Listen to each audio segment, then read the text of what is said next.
Welcome to the session today. Today is our first session. I'm going to give you the demo. What are the course content that we're going to discuss? And the very first thing what I will do is like today, how to create a free tier account in the GCP. That is what is the agenda today. And first, I will also tell you what is the course content that we are going to discuss in our session. Okay. So all the things related to the course content. And after that, I will tell you how to create a free tier account in the GCP. First, let us understand what is a Google Cloud Platform, guys. Okay.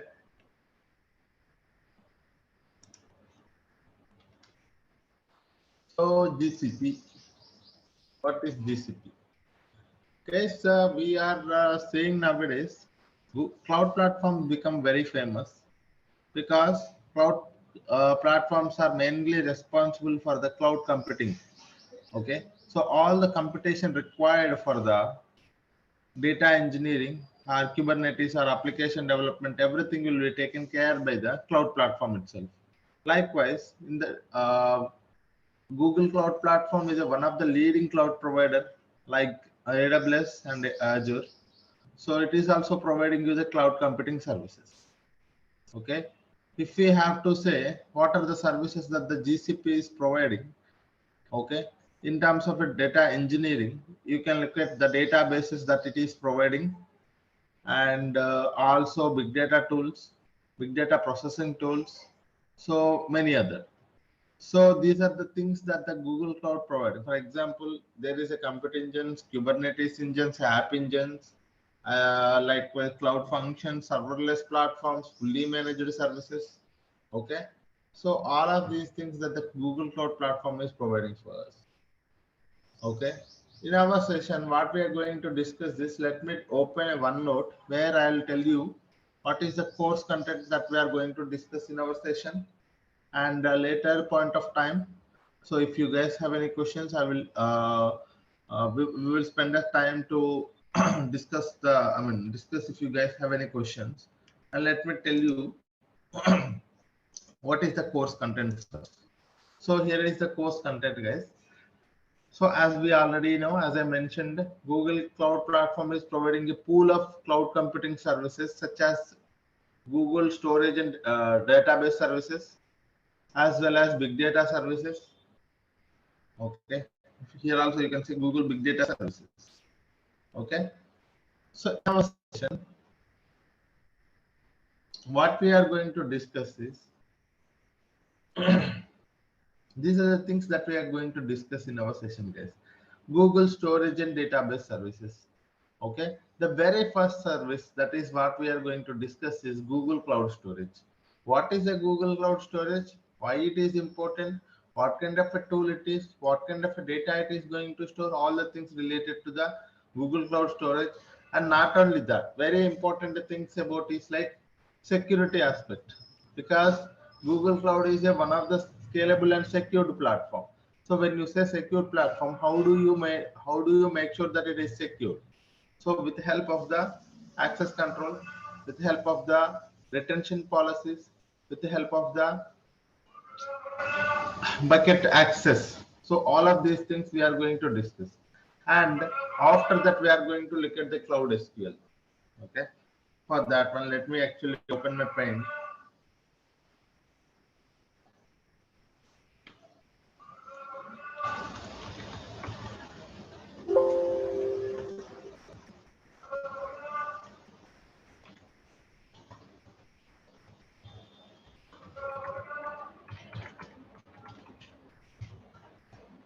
Database services.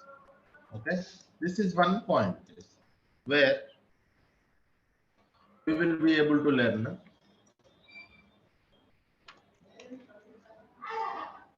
storage and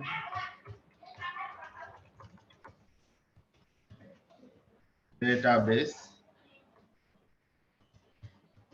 services.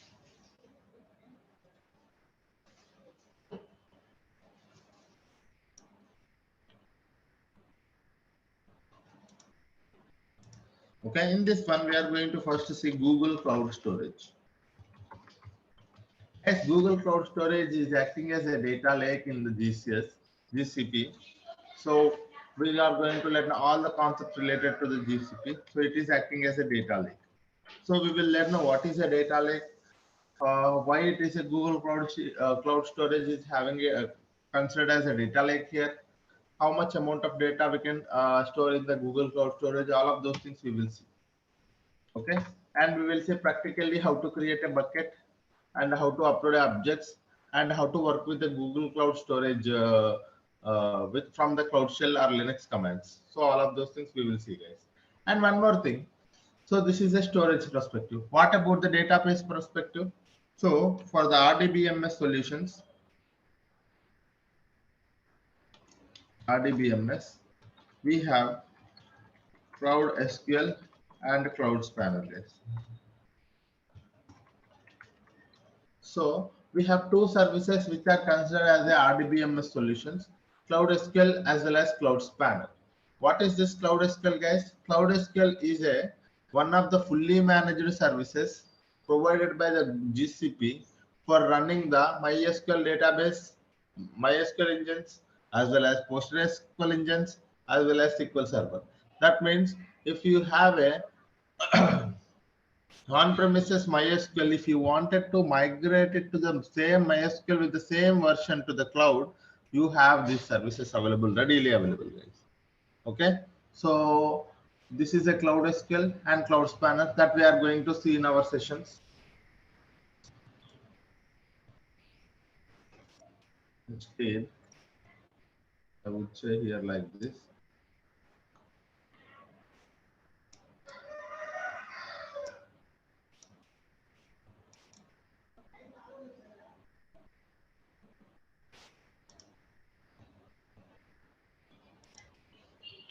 Storage services.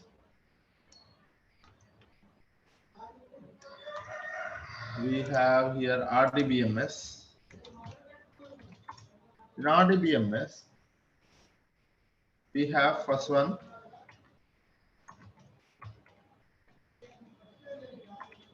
Cloud SQL, second one is Cloud Spanner. Okay, these are the two services comes under RDBMS. What about a NoSQL databases, guys? If you ask me, so in a NoSQL databases, we have a big table.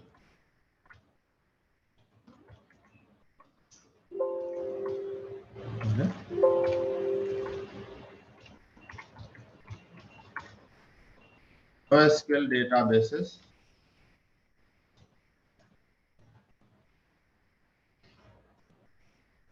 So we have big table, and we have one more thing called data store. Okay, so these are the two databases acting as a NoSQL databases in the GCP. One is big table, one more is data store, guys. Okay, so these are all storage and database services. Okay, what is one is Google Cloud Storage, one more is Cloud SQL, Cloud Spanner, and the third one is a big table and data store. So these are the Google Cloud Storage and database services. Okay. So what about the other big data tools that we are learning, sir? If you ask me, the big data tools that we are learning here is because we do get the data from a multiple data sources, right? We do get the data from multiple data sources. Once the data from a multiple data sources we have, we are going to first send it to the storage layer or a data lake or a staging layer. Once we have the data in the staging layer, we wanted to send the data to where, guys? We wanted to send the data to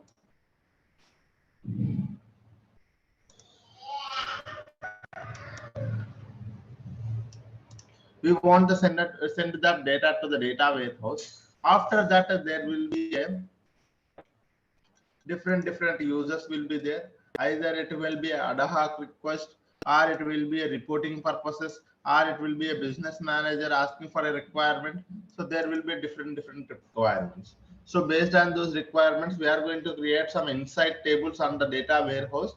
Those will be used for the reporting purposes, or those will be used for the decision making purpose. Okay, so this is how it looks like this. If I wanted you to understand clearly, so here data will be first ingested into the data lake. So here it can be an RDBMS.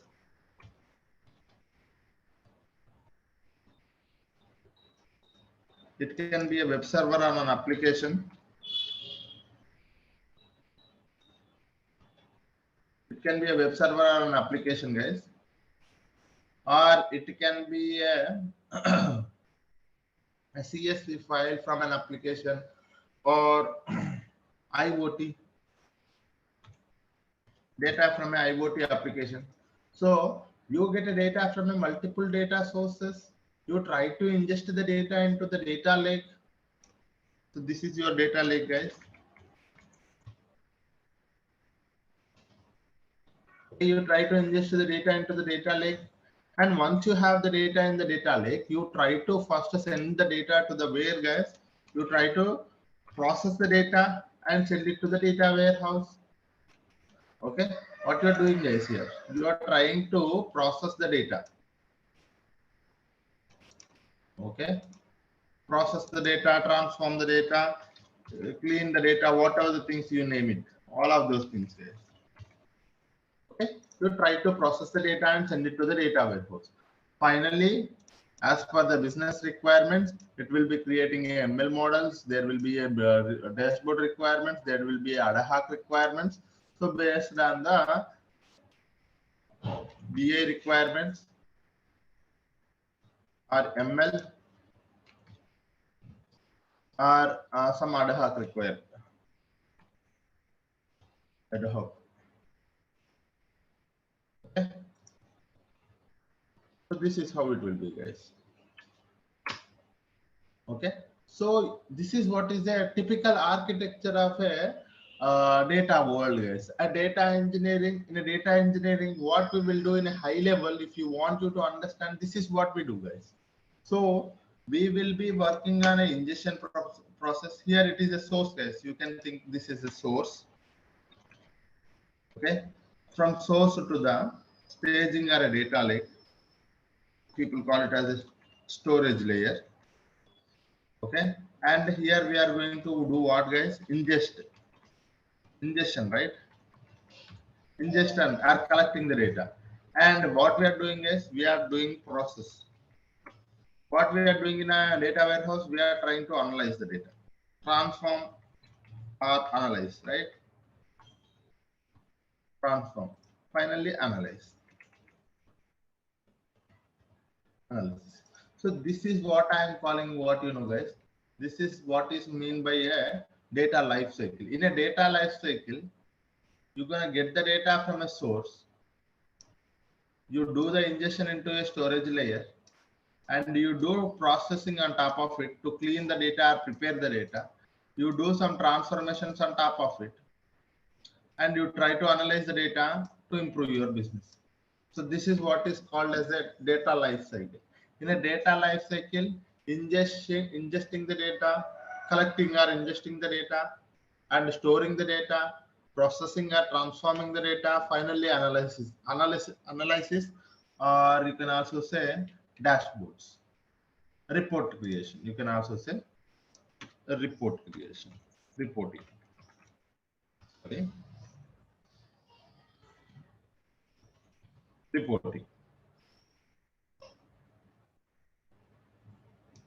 Okay, so this is what is the typical life cycle, data life cycle, guys. In a data life cycle, this from the source to the finally reporting, that is where your destination is, right? You are going to create some dashboards, or you have a table that you can do directly do the analysis, or you ingest the data and finally store it in a one, instead of a storage layer, you can just mention it as a storage layer, storing, data storing. Okay.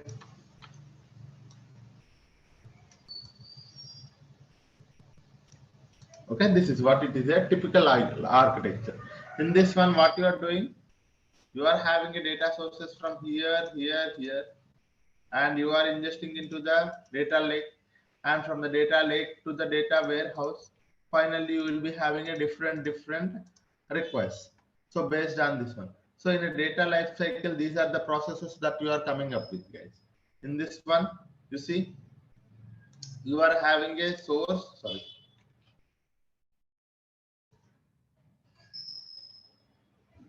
You are having a source, ingesting, storing, processing, as well as transforming the data. So this is what is a typical architecture. It will be real. This architecture is very helpful for you to understand the data engineering, guys. But here, what are the RDBMS? So, okay, sir, this is a data engineering life cycle. But you tell me what are the RDBMS technologies that we are going to learn in our sessions? If you ask me that question, okay. So here I have mentioned here RDBMS, Cloud SQL and Cloud Spanner. Sometimes it can be a non-RDBMS as well, nothing but a NoSQL databases as well. That can be a big table or a data store. Okay. Sir, for ingestion purpose, what are the tools that we are using, sir? There are plenty of the tools for the ingestion purpose. People are using the PubSub, people are using the Kafka connector. We are going to learn the PubSub, guys. Okay. What about the data lake, sir? As a data lake, we are learning the Google Cloud Storage, guys. Okay. What is the data lake, sir? In GCP, we are learning the Google Cloud Storage that is acting as a data lake. Okay. And after that, we wanted to do some processing on top of it, right? This is also very important step, guys. This is not the very simple step. Processing. What are the processing tools that we are going to learn in our session? If you ask me, I want to mention those points here. Okay. Data processing services. Data processing services, that first thing we are going to learn is data proc for Hadoop and Spark environment. Data flow for Apache Beam with Apache Beam programming model. Data fusion for creating a data pipelines without writing any code. One more is Cloud Composer, nothing but Airflow environment. Managed Airflow instance, guys. For creating a DAGs. It is a workflow orchestration tool where you create a DAGs with the help of the Python coding, guys. Very important tool. Okay. You're going to look at the PubSub. And so these are the data processing systems that you are going to learn in our session, guys. Okay. So this is what I call as a data processing tool. Data processing tools in GCP. Okay. So if you wanted to process the data, okay, you can use these many tools. According to your requirements, sir, if I wanted to work with the data, if I wanted to work with the Hadoop environment and Spark environment, then you go for the data proc. If you wanted to work with a serverless platform and Apache Beam programming model, then you go for the data flow. You don't wanted to create a data pipe. You wanted to create a data pipeline, but you don't wanted to write any code. You wanted to create a pipeline and do the transformations without writing any code. That's where you have to go for the data fusion, guys. And one more thing, you have a plenty of workflows with you, and you wanted to manage all the workflows, schedule them, manage them, and even if something goes wrong, also if you wanted to take care of the fixing the problems, issues, you can look at the logs. So all of those things, if you wanted to have, you can go to the Cloud Composer. That is the Airflow Manager instance where you will be able to have plenty of options available. You can schedule the pipelines, you can monitor the pipelines, you can create the DAGs, you can do anything in there. And one more thing is a PubSub is an big data ingestion tool where you will be able to streaming data ingestion tool where you will be able to create a topic and subscription for each and every application where you wanted to get the data. So a message will be pushed to the topic, and via subscription data will be reached to the final application. So this is what is the data processing tools, guys. Okay. And after that, okay, after that, not only this one, sir. For example, in your company, you wanted to do some kind of a triggering. For example, think that in your data warehouse, you have created one table, and that table is having a lot of problems. Okay, if problems are more than one, you wanted to get an email alert. Okay, what do you wanted to do, sir? If a problem has, if the issues are more than one, you wanted to get an email alert. Okay, that is one thing. And one more requirement is like you are creating a data bucket in the Google Cloud Storage, and there will be a file uploaded. As soon as the file is uploaded to the data lake, you wanted to send it to the data warehouse by doing some transformations. Okay, so that is where one more you wanted to trigger an event. So if you wanted to do some kind of event-based things in the GCP, you have a cloud functions readily available, guys. It is a serverless platform. You can go for event-based things. That is also we are learning, guys. Cloud functions very important tool. This is also okay. The cloud functions also we are learning. And if you wanted to manage the user and access, identity and access management, user and project management. If you wanted to manage your project and user access, that's where you have a very bigger tool. It will be available in all the cloud platforms. That is IAM, guys, very important. In IAM, what is a user, what is a user account, what is a service, what is a service account, and what is a role, what is a permission, everything, each and everything, because this will be very helpful for those who wanted to manage the access. Because as a 3 years, 4 years experience, guys, or more than that, we need to understand at least who should be having access to what. Okay, who should be having access to what, and what kind of actions he can do it in that particular service. Unnecessarily we don't want it to provide access to anyone, right?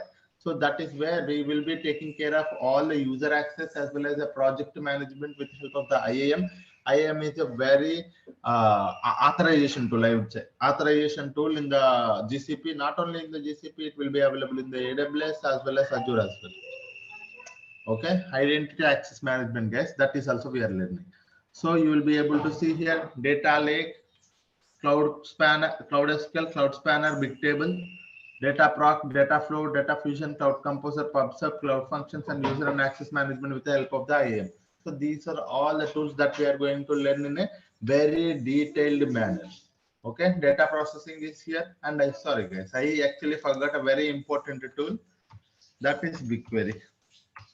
That is our data warehouse, right? That is also comes, actually that is not a data processing tool, that is a data warehouse tool. It is a BigQuery.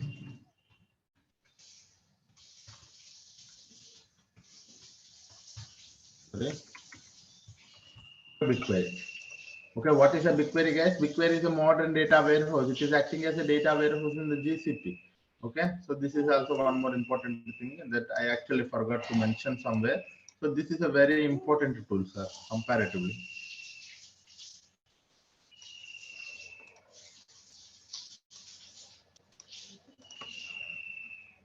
Okay, so this is all about the data warehouse, and if you wanted to connect it to the data warehouse and do some BI activities, we have a data studio and data looker, but we are not just focusing on those data visualization part, but at the end of the session, how people are connecting it to the data warehouse and doing some dashboards on top of our data, how and how it will be helpful for them. So we will see for those things, but it is not too much deeper, guys. This course is only responsible.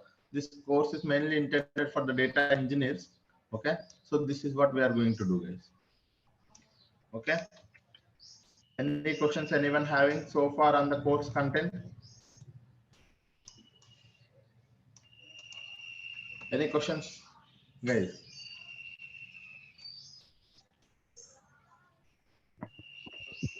Yeah, hi Sadhul, good morning.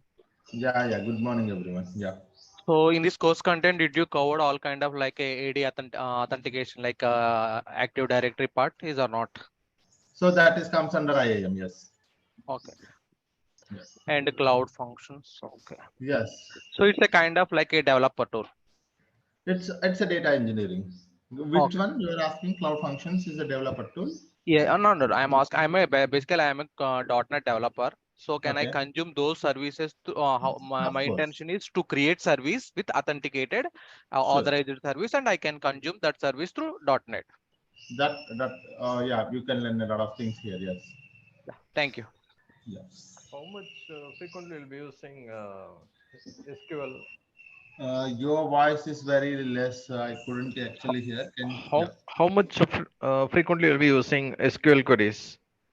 Yeah, frequency of SQL queries. So I would like you to understand that SQL and Python becomes very famous here in the data engineering. If you wanted to see Cloud SQL, Cloud Spanner SQL, BigQuery SQL, And even if I go to a data proc, and if I wanted to work with the PySpark, I'd be using the Python plus SQL plus Spark.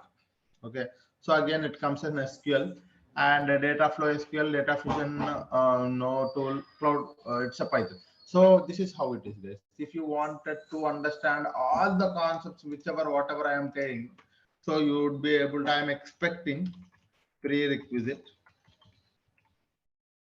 for the course is a basic, or at least a basic knowledge on medium knowledge on SQL and little bit of Python. Little bit, at least what is the data type. Okay, all the data types, if you learn it in the Python, that is enough. Okay, but SQL, I would expect a medium knowledge, guys. Okay, so it is, SQL is very important, and as a data engineer, if you wanted to grow, SQL is very much important, and you should be able to understand all the concepts. For example, what are those concepts? Are all the data types, or actually how to create a table, how to delete and update table. Those things are DDL commands and DML commands, and aggregations. Okay, so basic, I would say. So the concepts that you can focus on the SQL and Python, I would like to explain here, guys, so that if you are familiar with these concepts, you are well and good. Okay, in SQL. Okay, so all DDL and DML. So these are the basic things. I know you have to just to focus on how to create a table, how to delete a table, how to truncate a table, how to update a table, these things. Okay, and after that, I would expect you to have a aggregate, learn about aggregate things, aggregate functions. Okay, and one more thing is ranking functions, and the fourth thing is we have table. So there is a temp table, common table expressions, and there is also one more concept, so we focus on that as well. Temp table, common table. In a temp table, there will be a local temp table, global temp table, and the common table expressions. So these things, CTE. And the fifth thing, I forgot one more thing. Yes, mainly, guys. So join. Okay, unions, group by, order by. Okay, group by, order by. I think this is it. If you are just are coming up, if you are focusing on these things, that is enough. In aggregate function, min, max, count, all of those things, ranking, row number, a dense rank, a rank function, all of those things, and temp table and city joins. You will be at least inner join, left join, right join. That is enough. Unions, union and union all, group by, order by. I think this is enough, I believe, for the SQL, guys. Okay, if I remember anything, I will tell you. For the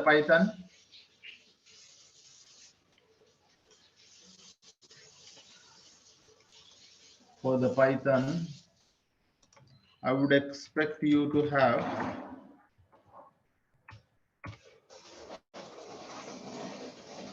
first thing, data types, guys. All the data types and differences. Very important thing. It actually takes a lot of time to understand these data types. And okay, then the very next thing is like aggregate functions. How do you do it in the aggregate function? Okay, if you get a time, look at the map and reduce. And if you still get a time, just focus on pandas framework. In a pandas, look at the data frame concept, how to create a data frame concept. That's it. Okay, if you are just focusing on these things, that is enough, I believe. Okay, all the data types, aggregate functions, map and reduce, pandas, data frame concept, if you get it. Okay, but minimum, the basic thing I would expect is this thing, all the data types and their differences. Because if I say list, you should understand what is a list. If I say tuple, if I say a dictionary, if I use some other data type, you should be in a position to understand what is an array. You should not confuse, right? You should not you should not be able to, you should be able to understand each and every term that I'm using in the Python. So that is what I want you to understand. Okay, so these are the concepts that I would expect from you guys. These are very simple concepts. If you sit for like this is for 2 days, this is for 1 day, you'll be able to understand all of these concepts. That's it. And development perspective, what we are going to learn in our session, if you ask me. So these are the prerequisite, right? Sir, what I will be expecting, what kind of a development knowledge that I'm expecting from this course, if you ask me, you can expect, I would directly mention here itself, you can expect SQL development knowledge, and one more is PySpark development. Okay, these are the two things that we are focusing on. Okay, so sometimes we are also using the Python, so Python also you can do. Okay, so this is what it is. So I will also tell you how you can actually go for the Java also. So that is also fine. Sometimes one of the code or two of the codes I will also include the Java, but that is more for you to understand. Okay, this code, the code will also be there in the Java. But the thing is, like, our main focus is on SQL and Python for the data engineering, guys, because it will be really helpful for you if you wanted to grow your career in a data scientist level or a machine learning mode. Because as a data engineer, if you work for the next 2-3 years, you will be able to easily enter into the data scientist roles, or you can also go for the machine learning roles, because it is actually one another linked, guys. Okay, so this is what is a prerequisite that I would expect from you guys. Okay, this is the thing that I would if you wanted to, sir, what are the concepts that I have to go for before coming to and attending these sessions? What are the sessions? What are the things that I have to recapitulate? If you ask me, these are the things you recapitulate, guys. Okay, go for recap. And we will be learning SQL development, Python, PySpark, all of these things. No worries, because SQL will be used in most places. Python will also be used in most places. Okay, so that is one more thing. And we will also be looking at different formats, guys, CSV, Parquet, and big data formats. So I will also be telling you what are the difference between the big data formats. So because in the interviews, some people are asking me if you are working on a big data development, so did you work on the Parquet, and what is the main advantage of using the Parquet? Those kind of things also we will discuss in our sessions. That is not a problem. And I think that is enough, guys. If I missed any questions, okay, I think, yeah, roles offered after this course. Like, once I have completed this course, what are the roles I am eligible? If you ask me, you can go for the data engineering roles. You can go for the Google Cloud Platform and GCP engineer, GCP data engineer, as well as big data developer, PySpark development. You can able to work in the PySpark, because we are not just working in only one area, guys, right? So you can see each and every tool itself, it is a one project, guys. So data project will be there, data flow, data fusion, composer.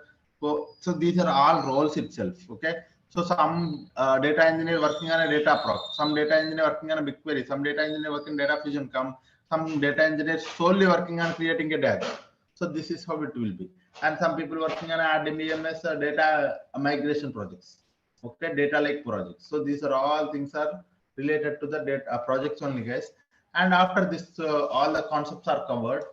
Okay, during our course also we are going to cover many projects. So few projects are covered. I mean, once for example, if I am talking about a data proc, while I am doing the data proc, I will be able to cover the project as well. So what are how many projects that we are covering? If you ask me, guys, we are going to cover almost 4 to 5 projects, real-time projects. And one more thing is like, these are real-time projects you can able to put in your resume. That is one point. And one more thing I want you to understand is like, okay, so whenever we talk about a one service, I would go to the Google Cloud Platform and I will try to explain all the things about that service theoretically and practically, and I will implement a solution there itself. So what you have to do is like, you take some time, in the day, and you have to practice the same thing so that you will be able to understand, because practice gives you a lot of knowledge, guys. Understanding everything seems very simple, okay, while I'm explaining everything seems very simple, but after 2 days 3 days, if you don't practice the thing, you wouldn't be able to understand the concept after 2 or 3 days. Okay, I want everyone to put at least spare 2 hours every day, 1 hour for the class, 1 hour for the practice session. Okay, so that is what you have to do, guys. And this course actually takes 40 to 45 hours, guys. More than 40 hours. Okay, more than 40 hours it will take. Okay, we will be having a daily Monday to Friday, 1 hour session. Okay, this is one more thing, and recordings will be shared to your emails. You will get a recording, guys. And one more thing is like what I actually forgot. Course duration, course content, daily 1 hour session. I think this is it, guys. Okay. Okay, this is one thing. And someone is asking me, if you guys have any questions, you can ask, guys. Fluorescent do speak, please. Hi, sir. Good morning. Yeah. Yeah. So the thing is that I am a VMware guy. Come from last 8 years, I'm working in VMware. So this platform is completely new to me. So is that a good decision to go for that this course? Yeah, it will be really helpful for you guys for going to this course. It will really helpful for you. And because why I'm saying is like a data engineering is a foundational course. And one more thing, in our course I will be starting from very basic to the advanced. I cover sometimes what is the data. I mean, because when we talk about a relational databases, I would talk about what is the data, what are the classification of the data, what is meant by structured, unstructured, semi-structured data. And one more thing is like what are the types of databases available, DBMS, RDBMS, and NoSQL databases. So from starting very basic to the advanced level where we will be able to automate the data pipelines. Automation, until the automation we will be covering Okay. every aspect. So this course will be really helpful for you if you wanted to build your career in the data engineering. Data engineering is not simple, guys. One more thing I want you to understand, very trending technology, very trending. As data keeps on grows, data engineering will be a very trending and hot job for getting a lot of opportunities. First thing, because data keep on grows, data engineer will be in a trending job. Okay, and there will be a plenty of opportunities and highly paid job, guys. If you go and look at the highly paid jobs in the world, data engineering is one of the job which is a highly paid jobs. Okay, yeah. Someone is Okay. asking So for a duration. The course duration is 40 plus hours, and course fee you can able to contact the team so that they will be able to help you on the course fee, guys. Okay. So one more thing, sorry for interrupt. One more thing. Yeah. So as you mentioned, the prerequisite that SQL and Python is needed. So, but I don't have that knowledge. That's the reason I'm getting. So that is the reason. There are people here who does not know the SQL. There are few of my students who does not know the SQL and Python. But what I suggested them is like the only thing why my point of mentioning the concepts here is this one. You take a snap of this one. If you wanted to build your career in the data engineering, you take a snap of this page and look to go to the Google or YouTube or anywhere. There are plenty of resources for SQL and Python. Only focus on these concepts. I'm telling you, it wouldn't take 3 to 4 days. Okay, getting the basic knowledge on these concepts, wouldn't. That's the reason I have mentioned here the concept. There's no point of mentioning the concepts if you guys already know it. So there are few people who does not know the SQL, who does not know the Python, but still they wanted to enter into the data engineering world. So that is why I have mentioned here the SQL concepts and Python concepts. You take a snap of it and keep it with you. And we will be going to the deeper concepts. It takes 1 week or 1.5 weeks when we enter into the deeper concepts, main concepts. Meanwhile, for this next 5, 6, 7 or 1 week plus 10 days, you will be able to focus on these concepts and get a knowledge on it. Okay. Okay. Yeah. Thank you. Yeah. MySQL or MS SQL will be Both are using same. all are same. Both are same. No worries. Yeah. Okay.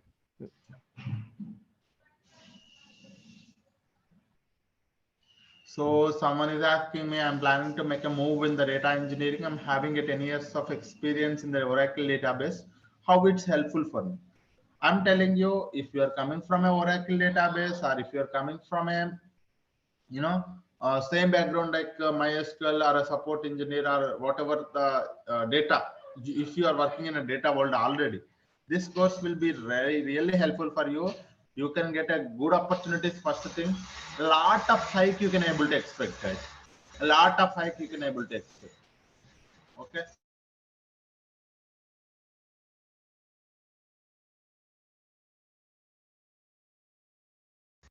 Okay, so you can expect a good opportunities, and you, if you wanted to be in a trending job, this role really help you. You worked on a my Oracle DB. It is kind of a very good job, but you wouldn't be able to get a high XR. You wouldn't be able to get a laptop opportunities if you wanted to try it out. But data engineering is a very trending job. After 10 years, you wanted to again switch a job. It is again very trending. So it will be there for next 10 to 15 years. Data engineering in a very good position, guys. But this is one thing. And what is the course fee and who can help us to let us know? So for the course fee, guys, you can actually go for, okay. Um,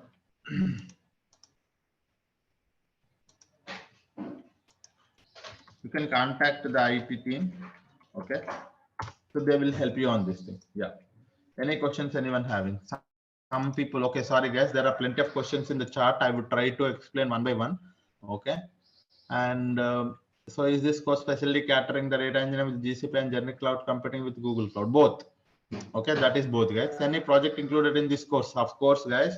Don't worry about the project. Real time when I started my working, and still I am working in the projects. So those projects are I have created as a data engineering project here. Even with the triggering and cloud functions also I have created how actually the cloud functions will be used in the projects, how a BigQuery will be used in the projects. So those are real time things. You need not to worry about it. How long this course is helpful for you? Sorry, might have missed as you just joined. And this course will be a 40 to 45 hours, close to 2 months, guys. You can think of this course takes close to 2 months. We will use SDK, guys. I sometimes tell you how to install the SDK and all of those things. Yeah. Did you cover cloud computing engine? Yes, cloud computing engine. What is a cloud computing engine? What is a Kubernetes engine? What is the app engine? Basic concepts related to that we will be covering, guys, but not more than that. Yes, because it is a data engineering course. While attending the interviews for the GCP data engineer, the expert certification in GCP data engineering. Certification is mandatory for attending the no, guys. Okay, no. It is not mandatory, but if you have a data engineering certification, this will be really helpful for you. Okay, that actually gives a lot of, if there are 100 points, out of that 10 points or 15 points will be added to you by with help of the data engineering certification. But that's not directly get you the job, land you a job, but the concepts that we are going to cover, if you are having a good knowledge on all of these concepts, this will be really helpful for you to get a job. Yes. So one more thing I want you to understand, whenever I was talking about a one concept, let us just say, okay, let's just say data lake. When we are talking about a data lake or a BigQuery, so for a data lake, I'll try to give you some assignments, guys. Okay. And whenever talking about a BigQuery, I will try to give you 2 to 3 data sets for your assignment. Okay. You have to, what you can do is like you spare your time and focus on the answering those questions. Okay, so that you will be able to, when you try to complete those assignments, you will get a lot of knowledge and creating a lot of knowledge and using that particular solution. Okay, that is one more thing. And the data engineering is not all about the development, it is also about architecture, guys. So you have to focus on, it's not that I should use the BigQuery in a very good way. It's not like that. You should understand that how the BigQuery is, how we can use the BigQuery for a very efficient manner, and how BigQuery helps in a GCP, and how it is different from the other cloud tools and other on-prem tools like Hive as well as Redshift and Synapse. So you have to understand that concept as well. So our aim of the course is to get a development skills as well as the architecture points, because architecture also very important for us to understand. Every data engineer should go to the data architecture and machine learning solutions. Okay, so this is what we have to understand. Any other questions anyone having? Okay, so you can expect this thing from our course, guys, both actual development plus architecting. So these are the two things that we can expect. And I have mentioned here the all the course details on the chart, guys. You can also go through it. Okay. So time of the timings, I actually forgot to mention the timings, guys. The timings are same timings, guys. 7:30 to 8:30 a.m. Okay, same timings every day. Okay, so these are the timings. Yes. Yeah. Any questions anyone having? Yeah, Saidhul, I have one question. So I'm Yeah. expecting just I have to create one sample web application. Then how I want to deploy that application in the cloud? Is it possible to cover in this session? I mean, in this course content or not? Actually, for the deploying the pipelines and deploying the things that we are going to discuss, but application, because we are not an application developer, so that thing is not covered. Okay, thank Yeah, you. but creating a data pipelines, deploying those data pipelines, because that is where we are focusing on as a data engineer. Yeah. Okay, thank you. Yes. Yeah. Someone is asking a batch time that I have mentioned here, guys. On premises to the cloud. Yes. Data migration on premises to the cloud that we are covering. Yeah. Any other questions, guys? Anyone?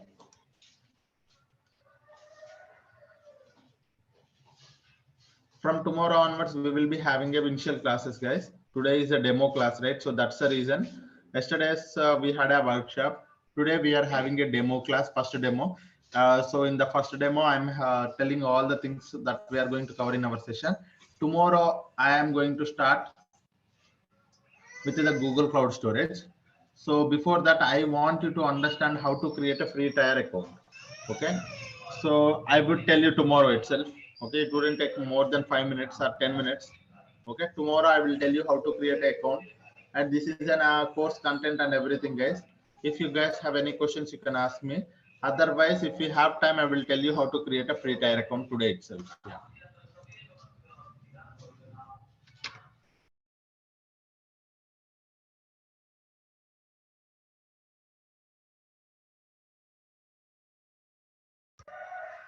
Okay, guys. So this is it for today. So hope I have given you a good understanding of what are the services that we are going to cover in our sessions, and hope you got some idea about a data engineering and a prerequisites, as well as what kind of a things that we have to focus on before entering into the data engineering, and what kind of learnings that we can expect out of this course. Okay.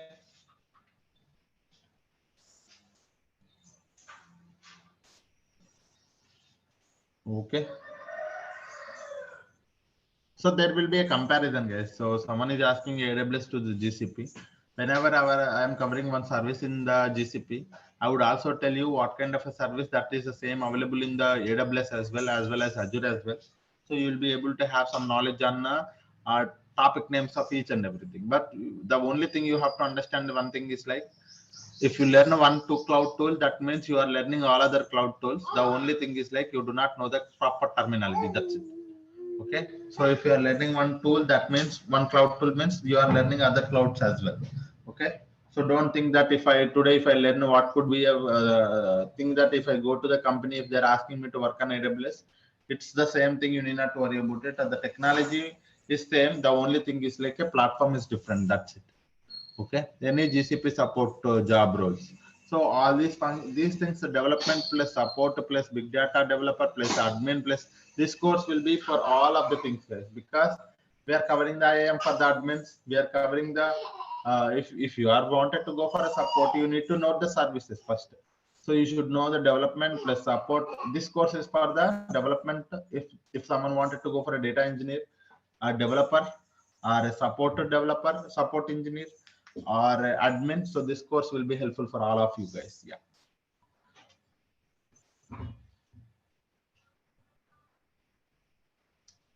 Okay, guys. Any questions? Okay, guys. Thank you all. Okay, it's so it's almost 8:30. So I'll be here for next 2 minutes. If you guys have any questions, you can ask me. Otherwise, we can wind up the session. Tomorrow, with a very fresh mind, with a very positively, we are going to start our sessions with the Google Cloud Storage. So come up with a very fresh brain, sir, so that you will be able to learn and explore a lot of things in the GCP. This is not just a topic that we are going to explore. We are going to enhance, what I would say, we are going to, acknowledge the development, how the Google Cloud platform has designed all of these tools, how these tools are going to helpful in our day-to-day activities. And one more thing is like these technologies are very good, and we will be able to work with any kind of data. So from tomorrow onwards, we are going to learn a lot of new things. Okay, keep your brain open for learning all of these things. Come up with a very fresh brain so that we will be able to see a very new and trending technologies. Okay, guys. Yeah. Thank you all. Thank you. Yeah. Thank you.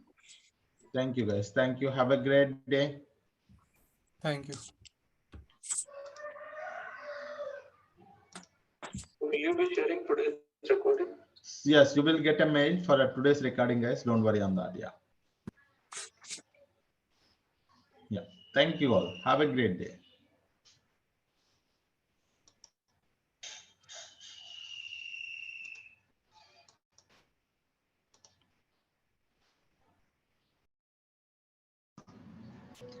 Hello, everyone. Good morning. Welcome to the session today.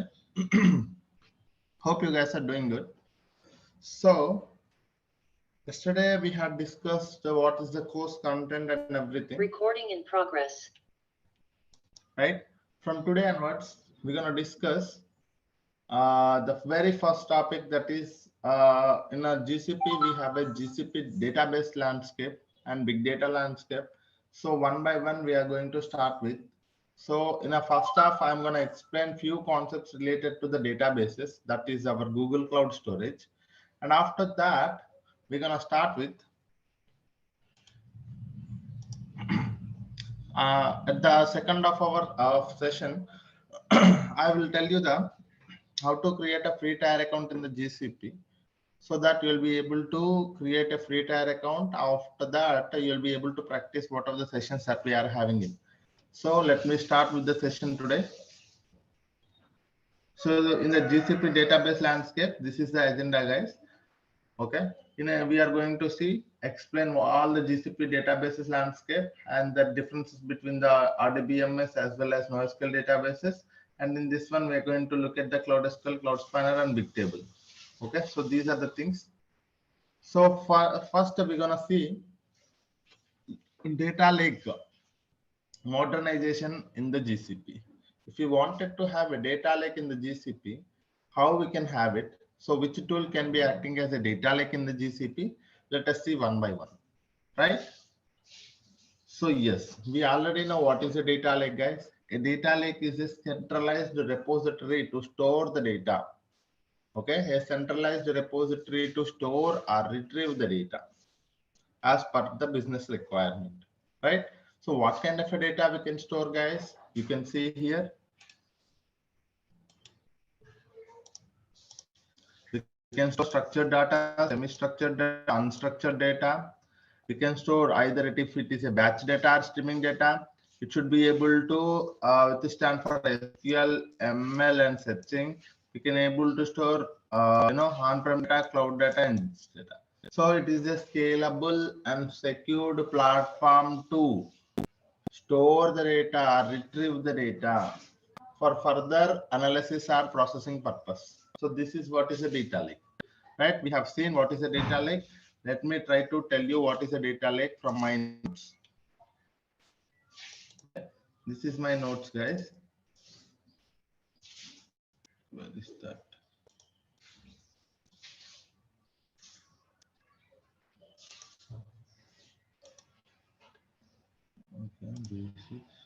Yeah. So this is what it is, a data lake. I hope you guys can see my screen clearly.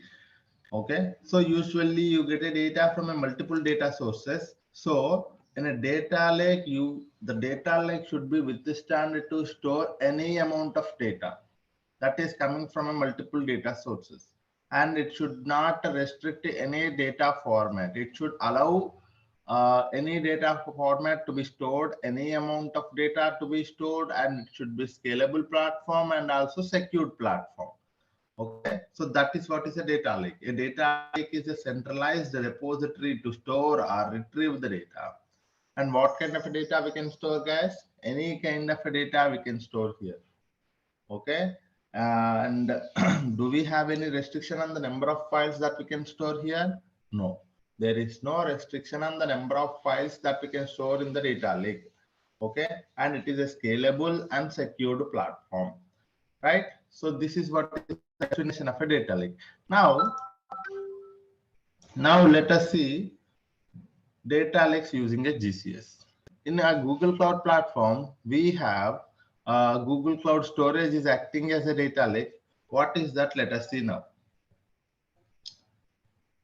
Okay, so this is Google Cloud Storage is as a data lake in the GCP. So what is a Google Cloud Storage, guys? So let me go to the print and try to explain you guys one by one.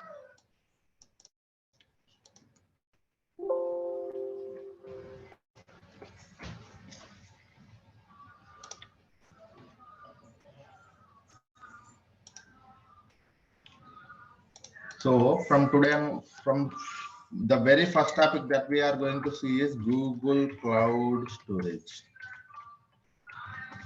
What is a Google Cloud Storage? Let us see first.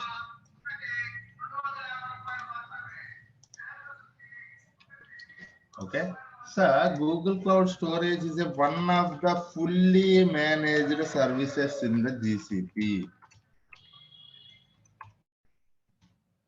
What is this one, sir?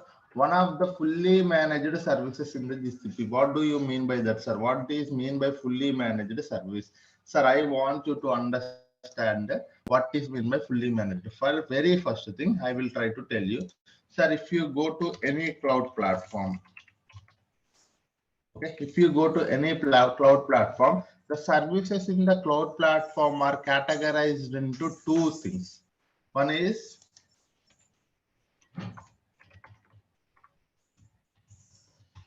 managed instance,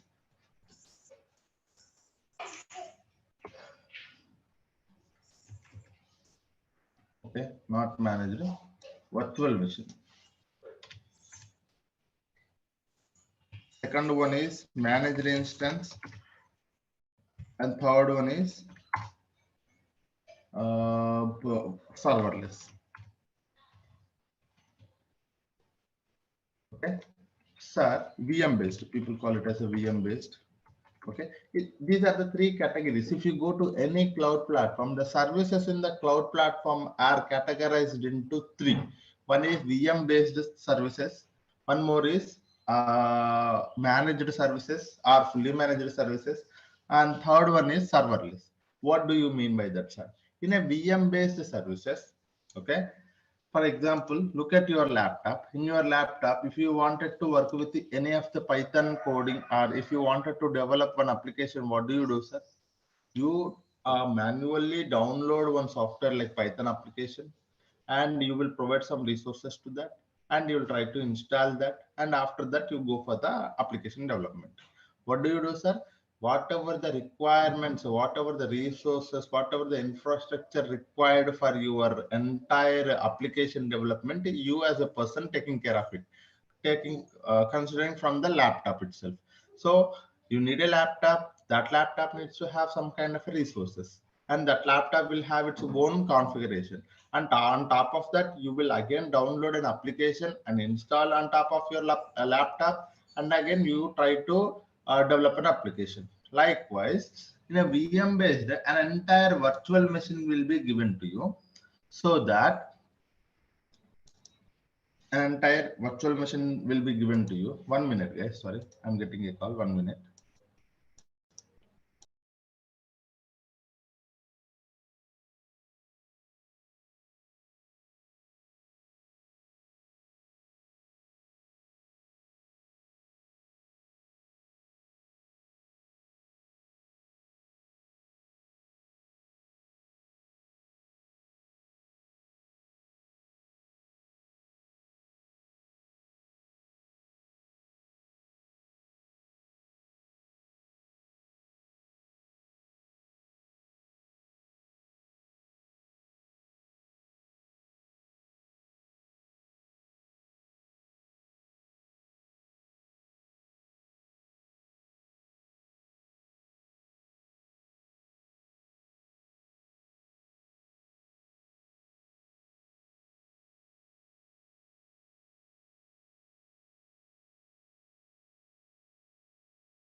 Sorry guys, I back now.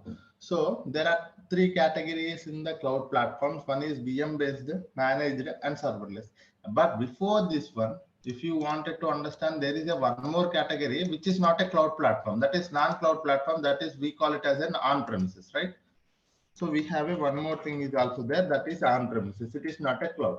In on-premises, if you wanted to work with any of the application development, you have to manage your physical infrastructure. Okay. Physical infrastructure you have to manage. Again, if you need to have a separate environment, you have to manage your virtual machines. Manage the virtual machines. Manage the VM. And again, if you wanted to work with an application, you have to manage your application. Okay, because you have to download, install all of those things. Again, you are the person need to develop the solution. Okay, so in a typical architecture, this is the things happening is in any company. If someone wanted to work with the any application development, first thing there will be a resources part. One is infrastructure. So as a person, we have to take care of the physical infrastructure. Again, if we have to have a development environment separated for each application, we need to go for a virtual machines. And again, we have to manage the application configuration. And finally, we can develop the solution on top of the service. So this is what it is. So in on-premises, you as a person have to manage all of these things. Yes. Okay. In a on-premises, we have to manage all of these things. Okay. But if you go to the cloud platform, what is the main advantage? Let us see one by one. Okay, very important thing, guys. No one will tell this point, but you have to understand, because somewhere you are seeing a VM based services, somewhere you are using a managed services, somewhere you are using a fully managed serverless platforms. So now you will be able to understand the concept of this one. Okay, in a VM based, you need not to manage the physical infrastructure, because that physical infrastructure will be provided to you in the form of a virtual machine to you. In the cloud platform, you need not to manage the physical infrastructure, but you have to manage your configuration for the virtual machine. You have to manage your application platform as well as development. Okay, in a VM based services are hosted. People also call it as a hosted, guys. VM based are hosted services. In this one, you need not to manage the infrastructure here, because infrastructure will be provided to you in the form of a virtual machine. And after that, managing the virtual machine, managing the application, and developing a solution is on you. Okay. But who will be taking care of the physical architecture? The cloud platform will be taking care of it. And if you go to the second category, that is managed services, the physical infrastructure will be taken care by the cloud platform, and managing the virtual machines also taken care by the virtual platform, and only the application and development will be taken care by you. Managing the application, managing the developing a solution will be based on you. Okay, you have to manage it, you have to take care of it. Okay, and if you go to the serverless platforms, the name itself it is saying, you need not to worry about a physical infrastructure, you need not to worry about a virtual machines, you need not to worry about a platform. Managing application, nothing but managing the platform, guys. Okay, you need not to worry about a platform, you can directly go for the development. Okay, this is what the cloud platforms are doing a best thing for us. Okay, because they are taking care of a lot of burden from us. If you go to the virtual machine based, an entire virtual machine will be provided to you. When they have given a virtual machine to you, all the configuration will be given to you, guys.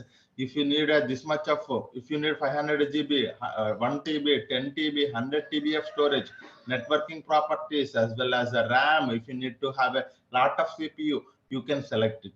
Okay, so a highly robust virtual machine, you can select it. If you go to your laptop is a small machine which will be having only small configuration. But if you wanted to have a very heavy machine with a large properties, you can select it. Okay, that properties will be that management of the virtual physical infrastructure will be taken care by the cloud platform. How, sir? We already seeing some data centers, right? Google have its Google data center, Amazon having its Amazon, and that's where they are managing the physical infrastructure and managing the virtual machine, managing the application and developing its application will be on you when you go to the VM based services. If you go to the managed services, physical infrastructure as well as managing the virtual machine will be taken care by them. Only the application development, application and its development will be upon you. Okay. And if you go to the serverless, only the development part you are talking about. Because we will see in our upcoming classes what is the fully managed, what is the serverless. So if you go to the VM managed, you can look at the compute engines. Okay, compute engines are there. Kubernetes engines are there. GCE, GKE. So these are all comes under VM based services, guys. If you look at the managed services, we are every day looking at managed or fully managed. You can see that. So managed services are like managed services, Dataproc you can think of.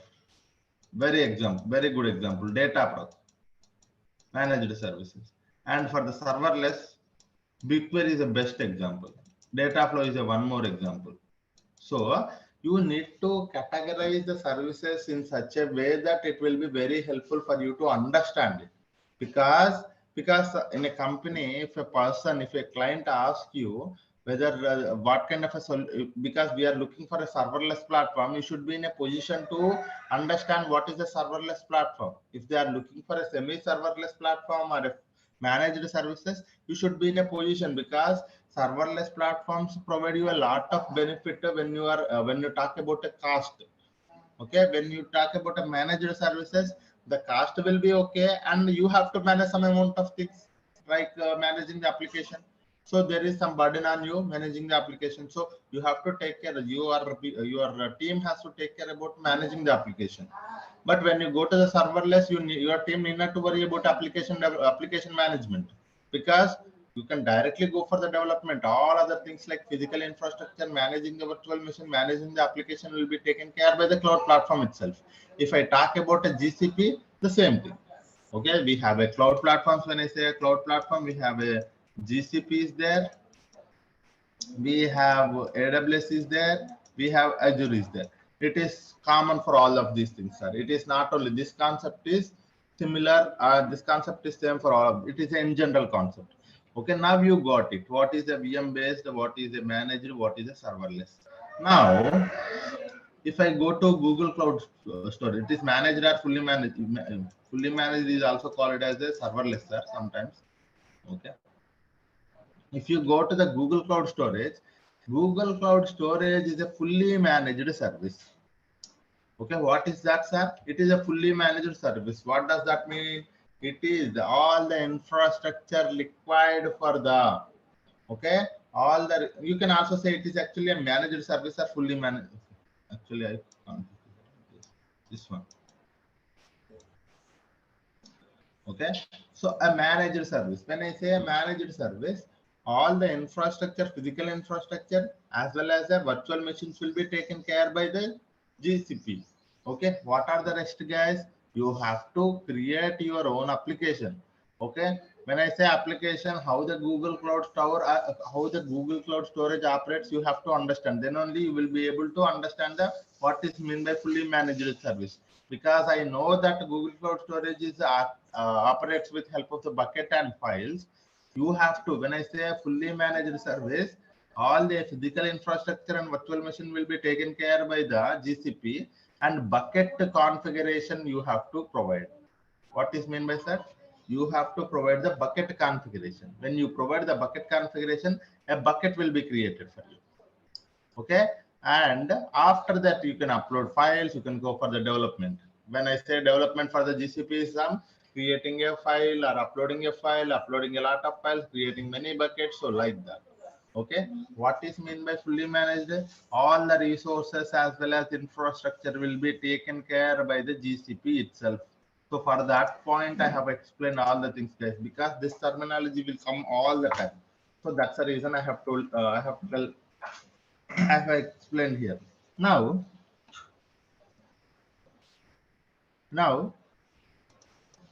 sir, it is now I understand that it is a fully managed services.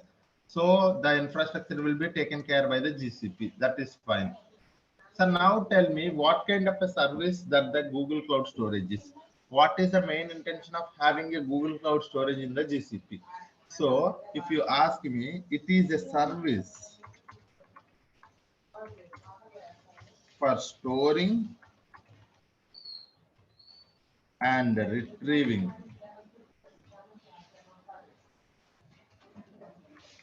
the data. Okay, sir, what kind of a service it is, sir? If you ask me, it is a service for storing and retrieving the data. Sir, what kind of a data I can store here? Sir, what format data I can store here? Sir, how many files I can store here?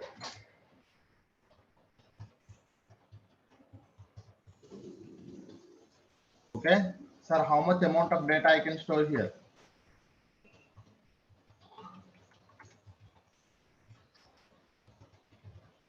Okay, so sir, it is a fully managed service. It is a service, I would say. It is instead of that, a service for storing and retrieving the data. So when I say talking about storing and retrieving the data, how much data I can store, any amount of data, any number of files, any format data, any kind of a data, we can able to store in the GCS, guys. Okay. So this is what is the main intention. What is the purpose of a Google Cloud Storage? If you ask me, it is a storage and retrieving tool. You can store any amount of data, any number of files, and if you wanted and need to have if you wanted to have the data to be retrieved at some point of time, you can also retrieve this data. Okay. So this is what it is. And one more thing. So how the Google Cloud Storage operates? Okay, sir, it is a fully managed, that is fine, and the purpose of the service is also fine, but how it operates? Okay, how it operates? Sir, it operates via bucket and files.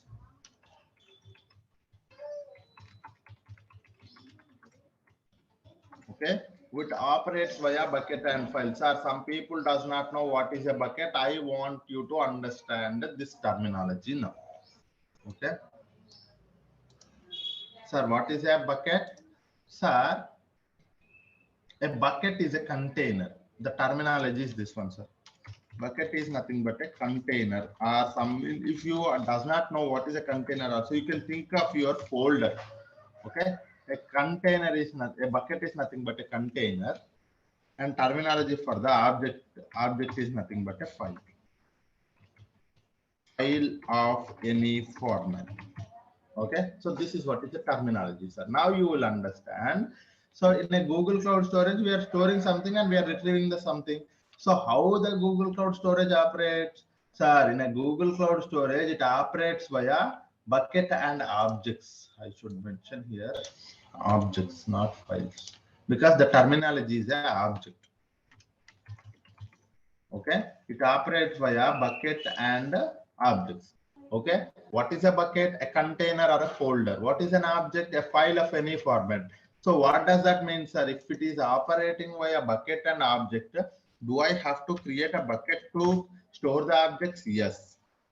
So you have to create, we have to create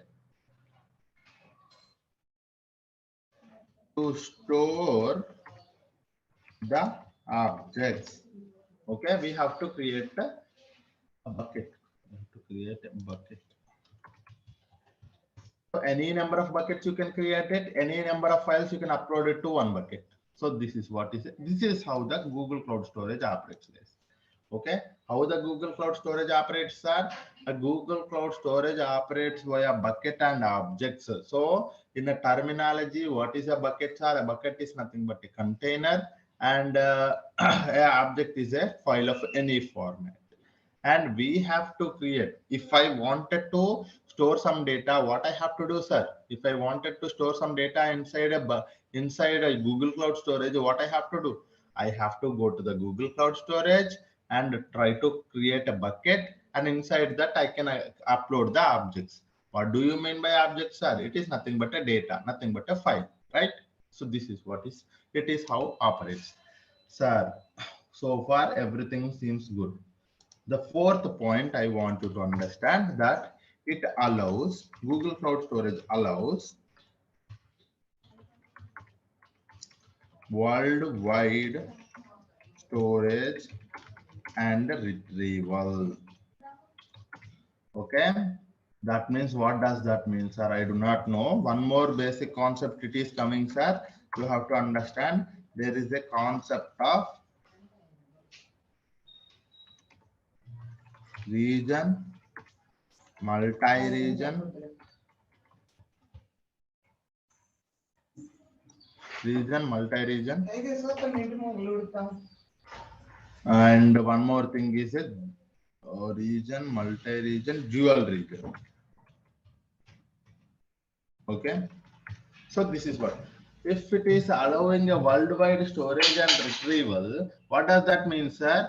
At any location you can able to store the data, at any from any other location you will be able to retrieve the data, but you have to select a proper region and multi-region and dual region. According to that, if you wanted to store and retrieve the data within the region, you can go for the within the region option. And if you go to the multi-region, the data will be retrieved across all the regions. And dual region means within two regions. Okay, we will see this difference. Okay, this is actually takes some time, so we will see this difference tomorrow. Okay, what is the main intention of having a regional service, regional storage and multi-regional storage and dual region storage? Because there is a difference between them, and there is an advantages also there, and there is a cost in terms of a cost also. You can look at it, guys. If I go to the region, the cost will be little lesser. When I say dual region, the cost will be little higher. If I go to a multi-region, the cost will be little more higher. And we will see that tomorrow the main difference why it is so. That is one thing that we will see tomorrow, guys. The fifth point is, as I told you, scalable and secured platform. What does that service, sir? It is a one more final point, sir. It is a scalable and secured platform. So we will see what is meant by secured platform. And I just want you to give you an overall heads up to the Google Cloud Storage. Now you got it. What is a Google Cloud Storage? The only thing you have to understand today is that what is a Google Cloud Storage, and what is the main purpose of having it, who will be taking care of the resources here, and how it operates, how the Google Cloud Storage operates, and what kind of a tool it is, whether it is a storage, worldwide storage or a retrieval service, and whether can we go for a secured, whether it is a secured platform and scalable platform or not. This is the only point you have to understand, guys. Tomorrow we will see how to create a bucket. Inside that, all these things, like when I say secured platform, right? So we can able to say access control, and very basic concepts we are going to see tomorrow. Object versioning. What is mean by all of this terminology? We will see retention policy. Okay. Okay. And one more thing is also there, storage classes. Okay, we can also go for the storage classes. While you are creating a bucket, there is also a storage classes. So tomorrow we will see all of these things, sir. Whenever you wanted to create a bucket, so you can select a proper bucket name and the location where you wanted to. So when you wanted to create a bucket, you have to give a proper name to the bucket. Okay, you have to give a proper name to the bucket, and you have to select the location of the bucket, and you have to select the proper storage class for the bucket, and we have to select the access control, and we have to select the object versioning and retention policy. retention policy. Okay, tomorrow we will see while we are creating a bucket, all of these concepts we will see because these are the practical concepts. Okay, so what are these? How we have to give a proper name to the bucket, because it is not directly, sir, I can give any name. Okay, it is not like that. It has to be a globally unique name.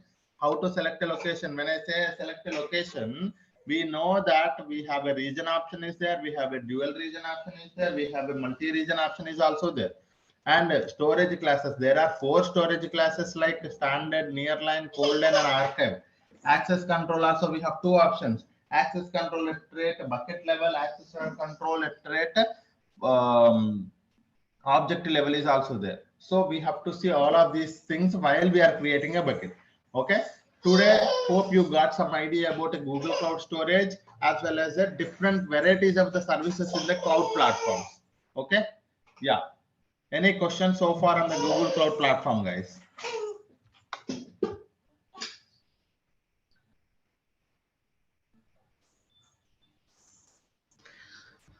If we created a storage in a region type, after that we can change to multi-region or dual region after uploading the files in region. No, that's one. So there are few properties that you can change it. There are few properties once the bucket is created, you cannot change it. Okay. So that is, I have actually properly documented that. Tomorrow, I think we will see.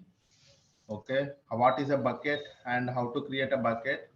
So bucket configuration. See, when you look at the bucket configuration here the location, you see for the location, this is we have selected a US West one and it is not editable. Okay, so when you create a bucket, you cannot, once you have selected a proper location to that bucket, you cannot later edit it. If you wanted to edit it, you just have to delete your entire bucket and you have to create your bucket with that particular location. Okay, that location is a region, multi-region, dual region as per your question, right? But there are few things, as you selected a storage class standard as well as access control fine grained, so labels if you wanted to add. So these are the editable properties. Okay, so this is a metadata of the bucket. There will be a metadata for the object will also be there, guys. There are 2 things: metadata about object, metadata about bucket.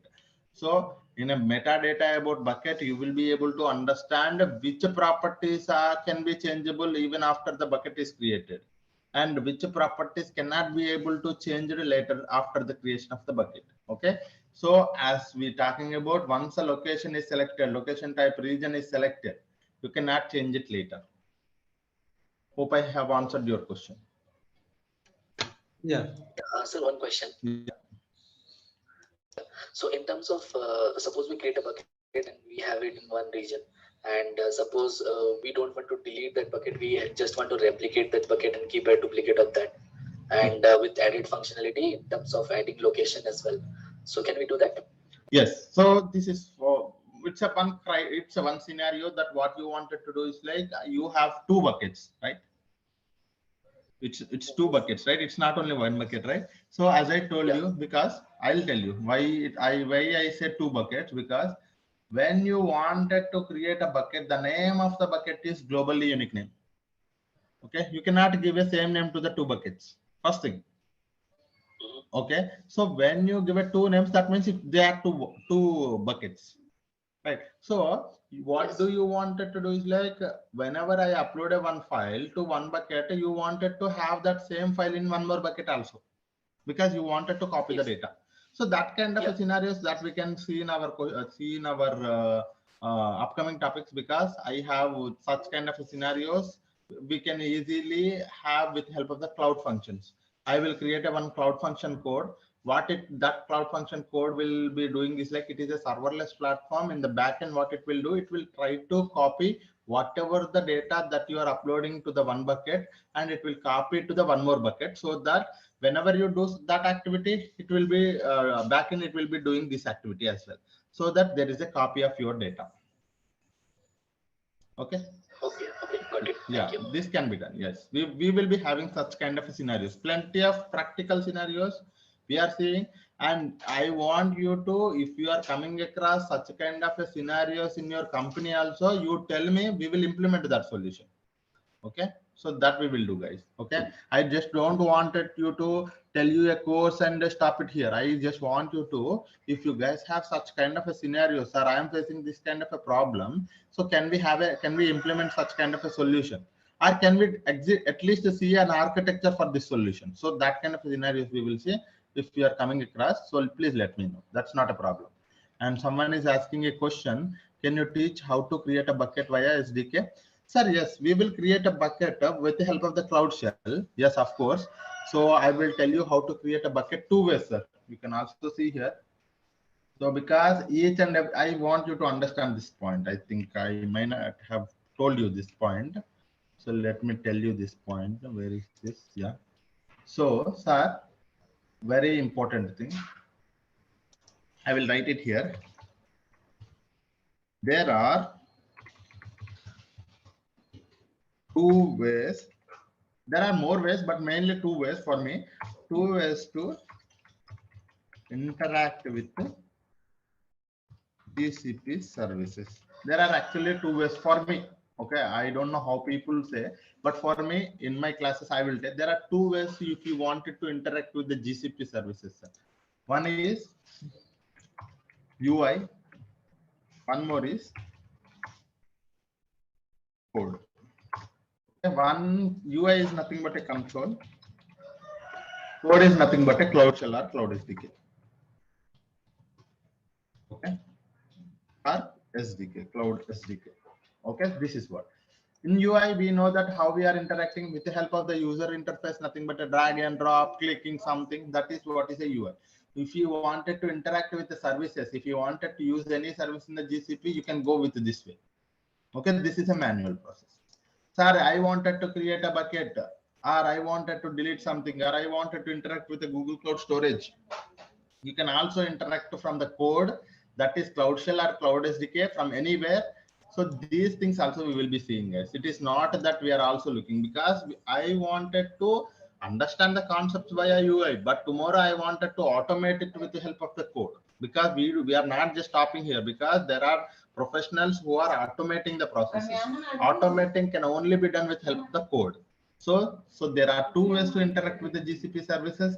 Keep this in mind, sir. Whenever you are getting any doubt, anything can be done with help of the UI, anything can be done with the help of the code. Okay, creating a bucket. Tomorrow, if I wanted to create a bucket, yeah, sorry. Through code, we can use REST API also. Yeah, through REST APIs also we can use it, but most of the people using these things. So even I am covering these two only. That is the reason I have mentioned REST API is also there, and there is also one more thing is also there, mobile application also. But most of the times we will be using this thing only. Even in the companies also, people use UI as well as Cloud SDK or Cloud Shell. Yeah. Okay. And one more question: any Terraform Ansible tools required for automation? Sir, no. Any Terraform and Ansible tools required for automation? No, sir. Our main intention is to have a data to be created and automated with the help of the pipeline. So that is what we are going to do. That is SQL plus Python is enough for this course. Yeah. Okay. Yeah. In real time, we will be creating the bucket, or admin team, they will create the bucket and hand over to us. No. So there are two ways. So if you go to, there are two, it depends upon your company, guys. If you go to the MNC companies, you will be having a dedicated team for the admin. So they will be doing the admin activities. Admin, I would not say admin. So there are two, admin, or you can also DevOps. Okay. They will be taking care of the resources, infra related things. They are taking care of it. Okay. But if you go to the tier 2 companies, tier 3 companies, what they do is like something like startups or some low base, I mean, not product, some basic product based companies are, you know, if you go to small scale companies, what small scale? Okay,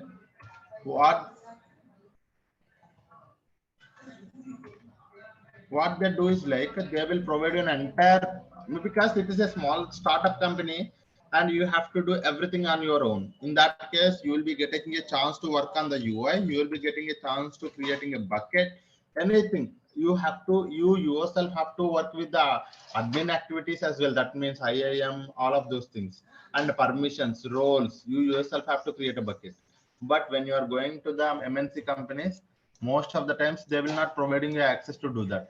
But there is an environment called sandbox. In that sandbox, you can do anything. But if you look at the prod environment, they will not provide you no access at all. Okay, if you wanted to practice anything, you can go and do it in the sandbox. But in the startup, you will be providing an access to all of the things. You can able to work with that. So this is what it is. Okay, yeah. You will team BigQuery with loading files with the real-time scenarios. Yes, guys, I will teach. It's not team, right? You will teach. Yes. So you will teach BigQuery with loading files with the real-time scenarios. Don't worry about that. We will be having a plenty of such scenarios. Data proc, data flow, everywhere we are using the BigQuery. And I will take some CSV files. I'll upload it to the. I'll upload them as a. I will upload it to. Sorry, I will create a tables on top of those CSV files. And one more thing also, what we will do is like we will automate that process. Okay, as I told you, I don't want it to manually do it tomorrow. Okay, if a file CSV file available in the GCS bucket, what I wanted to do, sir, automatically it has to create a table inside the BigQuery.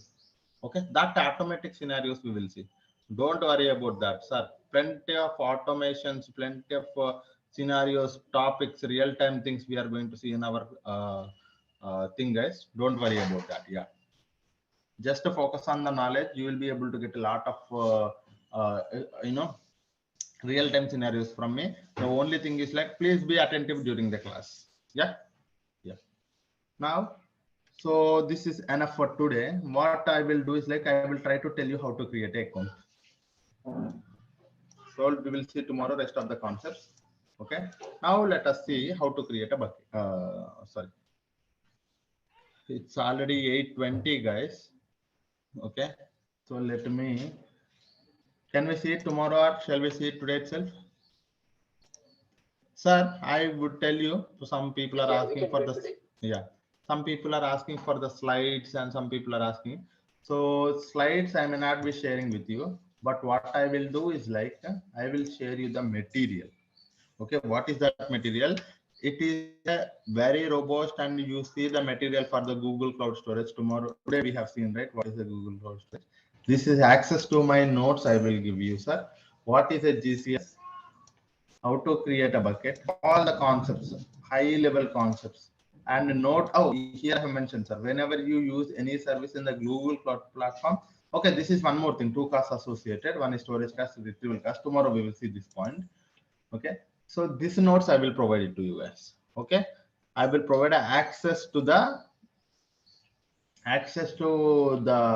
my notebook. This is my OneNote notebook. We will be having all of these things here only. So I will provide access to that. And so that for that one, I want everyone to complete your registrations. Then only there will be a group created. There I will provide the link for that so that you will be able to access it. And access also not provided to all guys, only for those who have registered. And if I got an email from the team, I will provide access to that particular email. Okay. Yes. Yeah. So please complete your registration tomorrow. So please remember, make me remember, sir. Tomorrow, first thing we will create a bucket. We will create an account. Okay. Later only we will see the rest of the things. Yeah. Because it's already 8:20. Even I am having some other tasks. Yeah. Okay, guys. Thank you all. Hope you learned something today. So I want you to learn everything, almost everything, every day, whatever we are speaking. If you are unable to understand, please try to ask me. So that wouldn't be a problem. You can raise a question. You can raise anything. If you wanted to see a real-time things also, you can do. Okay. Complete your registration to get the notes, guys. Okay. Thank you all. Hope you learned something today. Thank you all.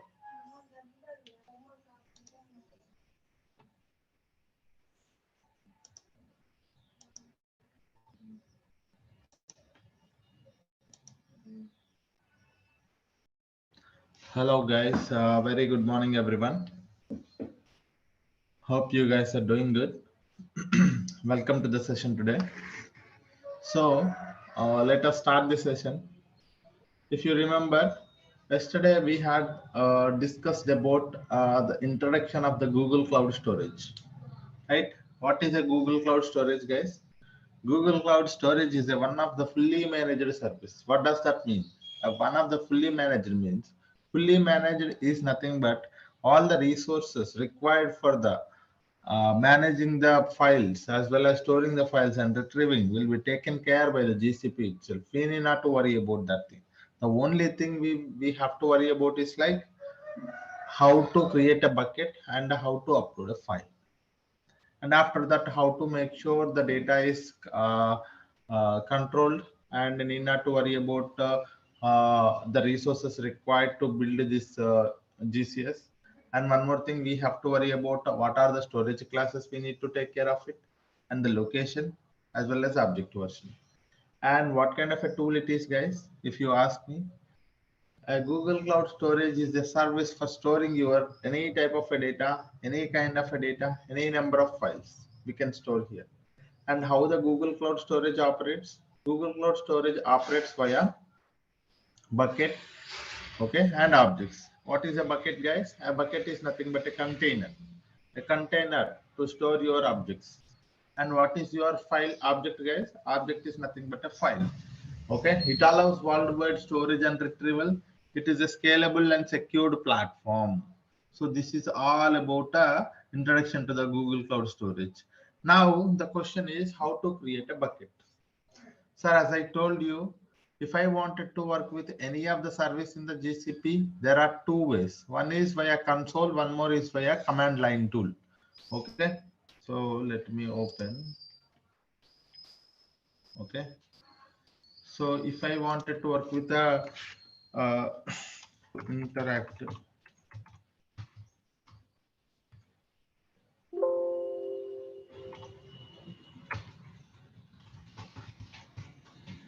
to interact with GCP, how many ways we can interact with the GCP case? There are plenty of ways. The REST APIs, there are many things, but mainly as a developer, as a data engineer, we are going to work with, we are going to focus on two things. Okay, that is, one is user interface. That is what we call as a console. One more is command line tool. That is your shell or SDK. Okay, so this is these are the two ways that we can work with. Now the question is how to create a bucket from the console. That is one thing, and also how to create a bucket from the command line tool. So these are the two things that we will see, guys. Okay, so now let us see. Let me go to the console and tell you how to create a bucket and how to interact with the, and while creating a bucket, what are the things that we have to take care, one by one we will see. And likewise, how to create a bucket from the command line tool. That means with the help of the commands, with the help of the Linux commands, how to create a bucket also we will see. Okay, all of these things one by one we will see. Okay, for that one, let me go to my,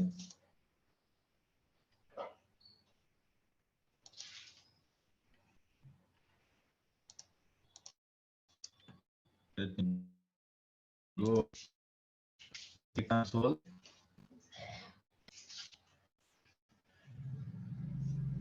Okay, login in, I am logging into my console, guys, Google Cloud.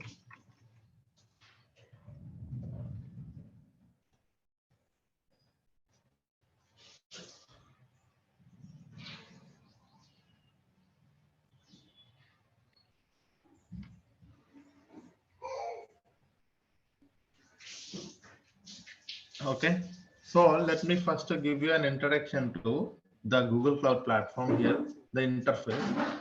So when you enter, when you logged into your Google Cloud, so this is how the interface looks like. Okay, in the interface top left, you will be able to see all the services. This is your navigation menu where you will be able to see all the list of services or the products available in the Google Cloud. Okay, so this is one thing.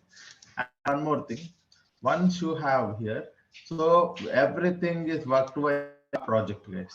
Okay, this is something that we are going to start maybe tomorrow or day after tomorrow, about what is a project and how to interact with all of these things. We will see tomorrow, guys. But for now, just understand that. So when you wanted to work with any of the service in the GCP, okay, when you wanted to work with any of the service in the GCP, we have to enter, we have to select a proper project. Either we have to select a existing project or we can create a new project. Okay, how to create a new project, guys? Click on this new project. You will provide your project ID, project number, that's it. Okay, new project will be created. So each and every product in the GCP will be uh, can be tracked from the project only, and billing also enabled from the project only. If you don't select a proper project, the project you cannot be able to work with any of the resources. And one more thing, you have to enable the billing only, otherwise you can able to need not to unable to work with the GCP services. And while you are working with any of the service, there will be a API, you have to enable the API. All these things are linked to a project only, because all the tracking of the billing will be done from the projects. Okay, so this is one thing, guys.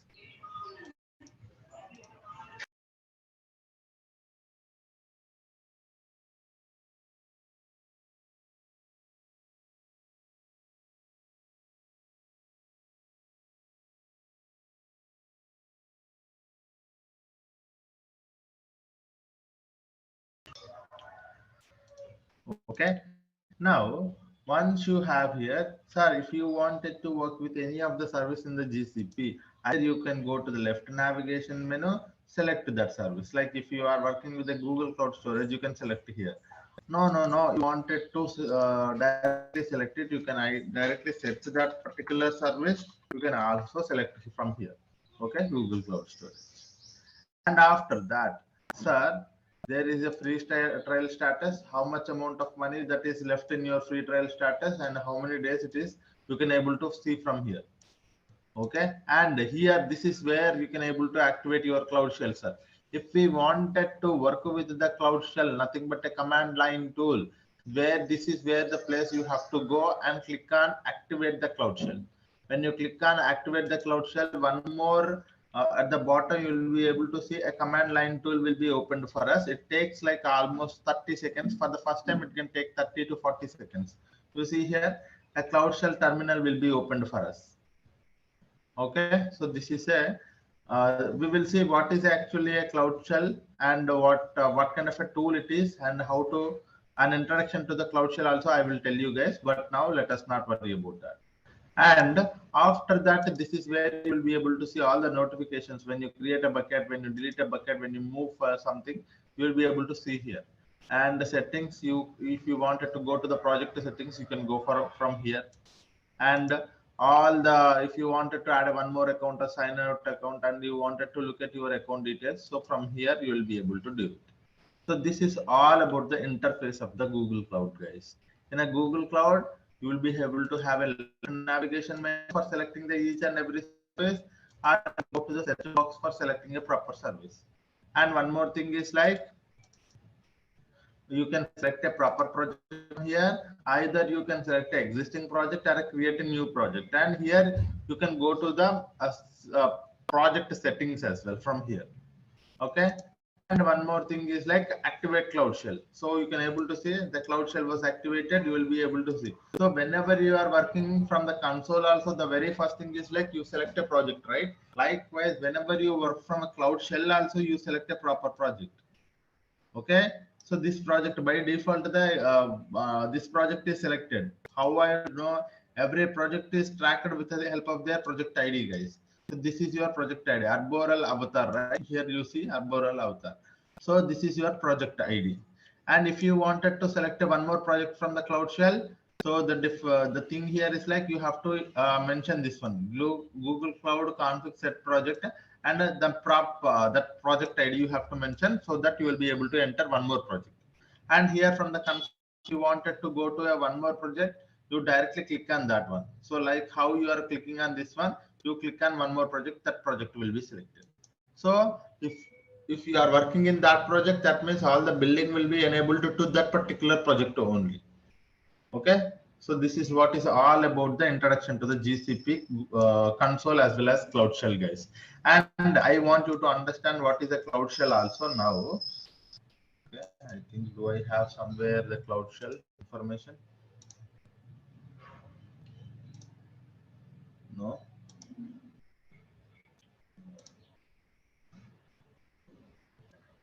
No. Yeah, here it is. Yes. Okay. So what is a cloud? As I told you guys, if anyone wanted to interact with the GCP services, there are two ways. Okay. The very first thing is web user interface. Then the very next thing is command line tool that either Cloud Shell terminal or an editor. Cloud Shell terminal or SDK. So these are the two ways that we can work with. And one more thing, what is a Cloud Shell? Because we know that console is a web interface. We know how the web interface works. But what does this Cloud Shell serve? A Cloud Shell is a very small Linux operating system, guys. It is a command line tool. It has a 5 GB storage. Storage size is 5 GB, and it has a language support to SQL, Python, Go, Java, all of these things. If we wanted to work with the shell, we first activate it. After that, we select a proper project and use shell commands and Linux commands to interact with the each and every services. Okay, so this is what is a Cloud Shell, guys. You should not you should understand that the Cloud Shell is a very small machine. When I say a very small machine, it does have a Linux operating system, and it is having only 5 GB persistent disk storage, and it has a language support to SQL, Python, Go, Java. Okay, so whenever you wanted to interact with any of the service from the Cloud Shell, you provide a proper command from the Cloud Shell to interact with that particular service. That commands will be available. I will tell you how to do that because I have listed here. Okay, one by one we will see. We need not to, hurry. We are not in a hurry, guys. So what we will do? So whenever I interact with any of the services, there are two ways I will tell you. For example, today I am working about a Google Cloud Storage. I will tell how to create a bucket from the console. I will also tell you how to interact with the Cloud Shell, how to interact with the Google Cloud Storage from the Cloud Shell also. Okay, two ways we will see. Now we understood that the interface, there are two ways that we can interact. One is console and via Cloud Shell. Now we will go to the Google Cloud Storage and try to create a bucket in the console.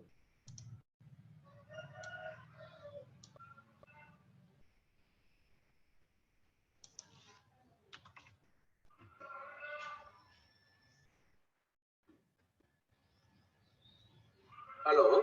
Yep. I have one doubt, sir. Yeah. So what is the difference between this Cloud Shell, which are working with the Linux operating system you told, no? Yes. What is the difference between this Cloud Shell and the SSH, which during the computer engine we are creating now? So there we are getting into the SSH. The same screen is getting what different is there? Where we will be able to interact with each and every service in GCP. And one more, this SSH terminal is only for that particular virtual machine, right?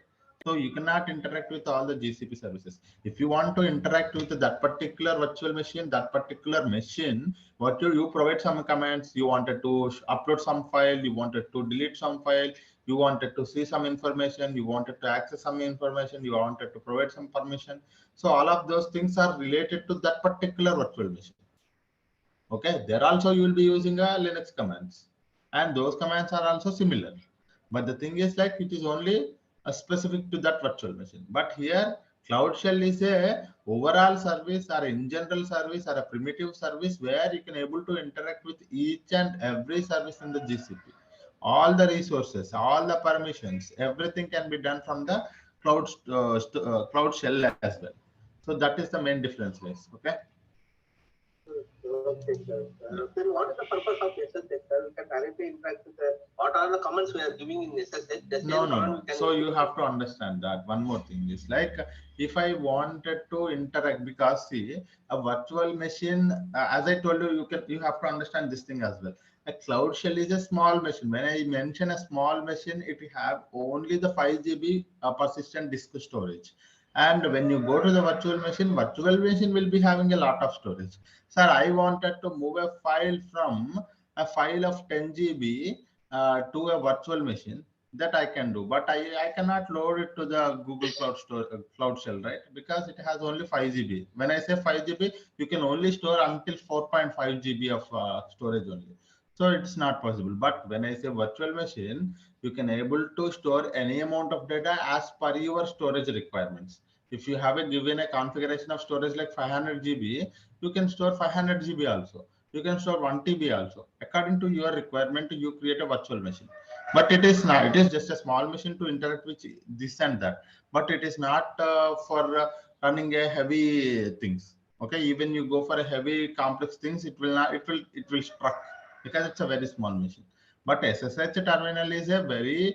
It's like your shell commands. Okay, you for example, you have a laptop, right? When you go to a laptop, you have a command line tool, right? That's like your SSH terminal. Okay, that means when you wanted to work with your laptop, you have a user interface that you go do this and that. But in the command line tool, you have a command CMD. When you enter a command called CMD in your search button, you will be able to open that command line tool. You can also work with from the command line tool from any of the services. Okay, when you wanted to work with any of the services in your local laptop, so if you wanted to work with this thing, that thing, you can able to work with. So that is like your SSH terminal. Okay, a full machine and its own everything will be controlled by SSH. Not only the SSH. If you open, for example, if your virtual machine is a Windows operating system, then you can again do with a user interface also. Okay, but if you have selected a Ubuntu or Debian, so then you can able to only work with the commands only in that case. So that is what that command line tool is, nothing but a SSH terminal. Yeah. Well, okay. Whether that G Cloud and GS Util, both commands will work in SSH. Of course, yes, it will work. G Cloud commands will work, yes. But you have to import it before that. Okay, because SSH terminal is specific to that virtual machine, but it does not understand the Google Cloud. Even though I am working in a Google Cloud, it does not understand. So what you do, you import all the modules. Okay, when you import all the modules, it will work. All the module fits. So we will see in our upcoming classes. Okay. Yeah. Okay. So guys, Google Cloud Storage we are seeing, right? So how to create a bucket and how to interact with the how to create a bucket, how to create a folder, and how to upload a file inside this Google Cloud Storage one by one we will see now. Okay. So for example, when you are inside a Google Cloud Storage, this is how the interface looks like. If you wanted to create a bucket, click on create bucket. Keep yourself muted, guys.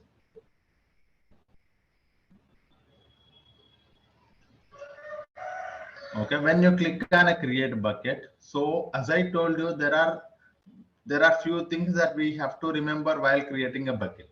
Okay, first thing, while providing a name of your bucket, we have to pick a proper globally unique name. When I say globally unique name, no one has used so far this particular name as a Google Cloud Storage bucket. Okay, so some disturbance, 1 minute.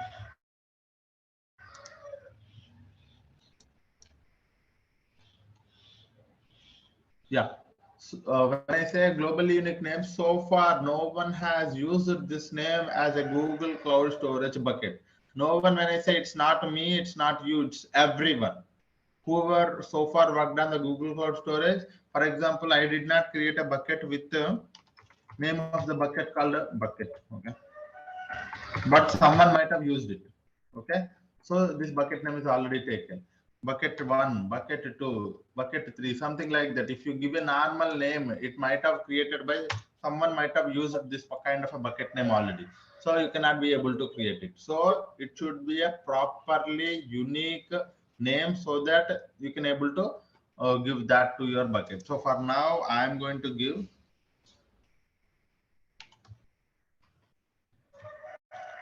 storage underscore bucket underscore resources. Okay, so this is the bucket. I have given a proper bucket name, which will not, I believe that which will not be used by anyone so far. Even though still this is the 10102 I will give. Okay, so this name no one has used so far. It is a globally unique name. Now after that, once you have given a proper name to the bucket, click on continue. And this is where we have to worry about a location. So I want you to understand about a location, sir. While you are creating a bucket, the very important thing you have to remember is one of the important thing is location, guys. Okay. I'm hearing a lot of noise. 1 minute.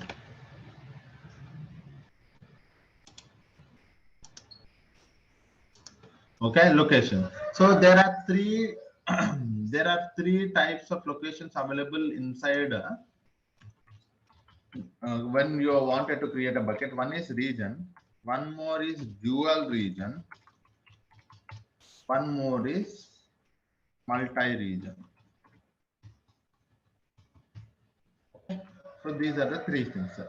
What is the difference? One by one we will see, sir. Very important thing, let us try to understand it. Sir, you select a region. Sir, this is your bucket. You selected one region and you created a bucket. Inside a bucket, you have one file. Okay, that file is sales.csv. You have uploaded this file. Okay. Now tell me, you selected a region called some US. Okay, instead of that name, instead of names, I will say region 1. Okay, you selected one region 1